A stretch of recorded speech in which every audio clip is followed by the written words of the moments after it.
श्री बाबा जी के चरणों में मेरा प्रणाम, श्री माँ के चरणों में मेरा प्रणाम।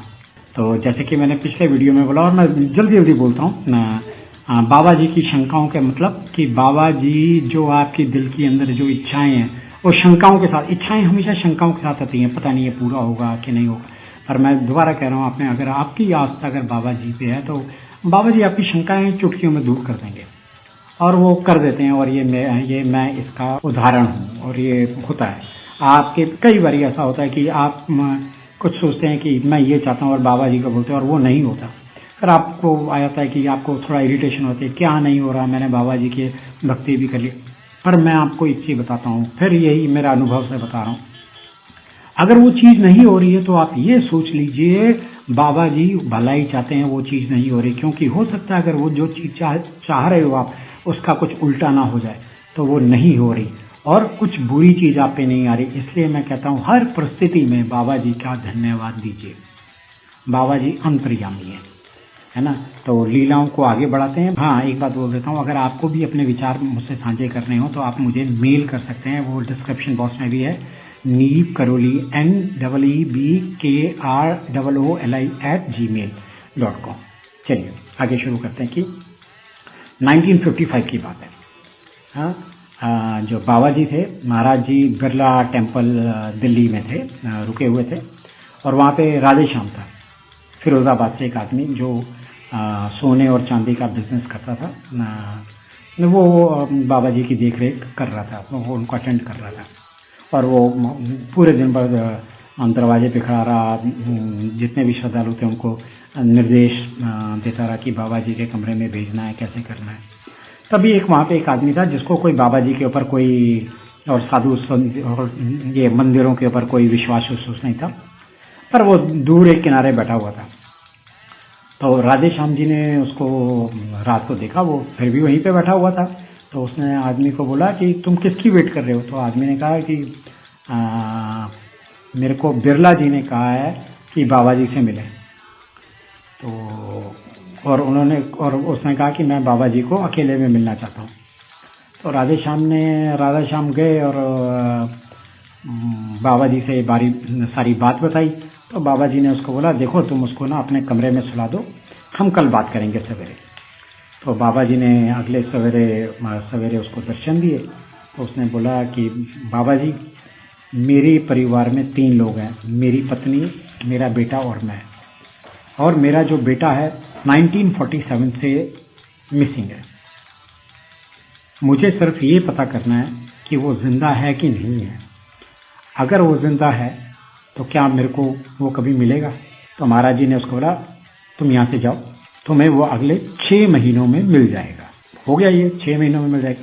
4 महीने के बाद उस आदमी ने राधे श्याम जी को खत लिखने शुरू कर दिए और वही शंका, निराश हो गया, कहने लग पड़ा कि ये तो नहीं हुआ। तो बाबा जी ने ऐसा कहा जैसा भी है कि वो।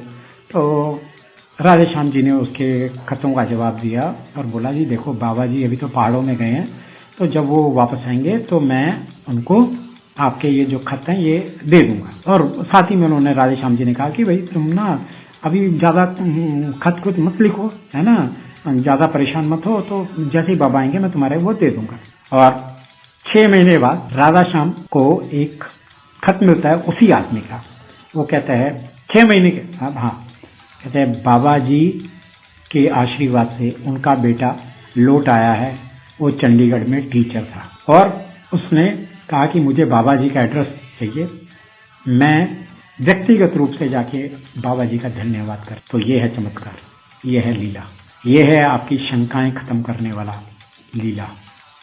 तो इसीलिए मैं बोलता हूँ कि ये बाबा जी की लीलाएं हैं, इन पे विश्वास रखो। चलिए आगे बढ़ते हैं। एक पुलिस में सब इंस्पेक्टर थे, नारायण सिन्हा, महाराज जी के बहुत बड़े भक्त थे। वो अपने डिपार्टमेंट थे, कुछ मतलब थे। तो एक दिन बाबा जी से वो मिले तो बाबा जी ने उनको बोला कि भाई पेन और पेपर लेके आओ। तो वो लेके आया। तो बाबा जी ने उसमें राम राम राम लिख दिया, पूरे पेपर में राम राम राम राम करके लिख दिया और एंड में लिखा कि तुम पुलिस के सुपरिटेंडेंट बन जाओगे, पुलिस सुपरिटेंडेंट ऑफ पुलिस बन जाओगे, यानी SP बन जाओगे। और साथ ही में उन्होंने अपना अंगूठा लगाया और साइन कर दिया बाबा नीम करोली। चलो जी, बात हो गई। उस समय अंग्रेजों का राज था और ये सोचना ही बड़ा मुश्किल था कि एक हिंदुस्तान का junior sub inspector superintendent of police कैसे बन जाएगा। वही शंका आ गई, शंका आ गई। सिन्हा जी को ये बिलीव ही नहीं हुआ कि मतलब क्या बाबा जी ने क्या बोल दिया है ना, कि मतलब एक हो ही नहीं सकता, जो चीज़ हो ही नहीं सकती है ना।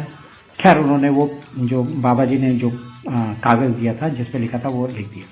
अब 1947 में भारत को आज़ादी मिली और ब्रिटिश ऑफिसर इंग्लैंड चले गए।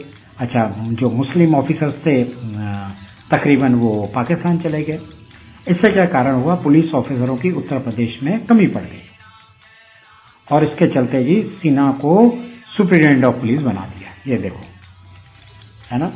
तो 5 साल तक वो सुपरिटेंडेंट ऑफ पुलिस रहे। तो अचानक एक दिन सरकार का ऑर्डर आता है कि देखो जी, ऐसा है कि जितने भी प्रमोट हुए थे ना, अब इनको दोबारा डिमोट करके उनको सेम रैंक पे ला रहे हैं, क्योंकि जो हमारे न्यूली ट्रेंड IPS अधिकारी हैं उनको उसमें जाए, उसमें वो उनको रिप्लेस करेंगे। अब सिन्हा जी बहुत अपसेट हो गए इस स्क्रीन को लेके। उन्होंने अपनी पत्नी को कहा कि देखो जी, मैं रिटायर कर रहा हूँ या मैं रिज़ाइन दे रहा हूँ, क्योंकि मैं इतनी बेइज्जती नहीं सह सकता, ये ह्यूमिलेटिंग सर्कमस्टांसिस है। तभी उनका एक अटेंडेंट आता है और पुलिस सहायक आता है मतलब, और वो बोलता है जी कोई साधु बाहर गली में घूम रहा है तो, और वो आपसे मिलना चाहता है।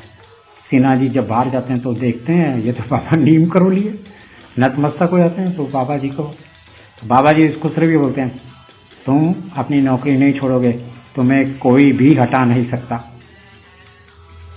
चलो जी, बात ही खत्म।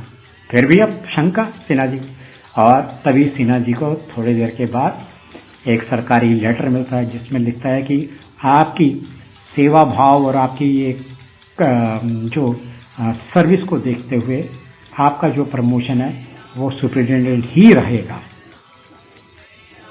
देखा, मिट गई शंका। बाबा जी अंतर्यामी थे, बाबा जी को सब पता था। इसीलिए मैं और मेरी मैं ये लीलाएं अभी सुनाता रहूँगा।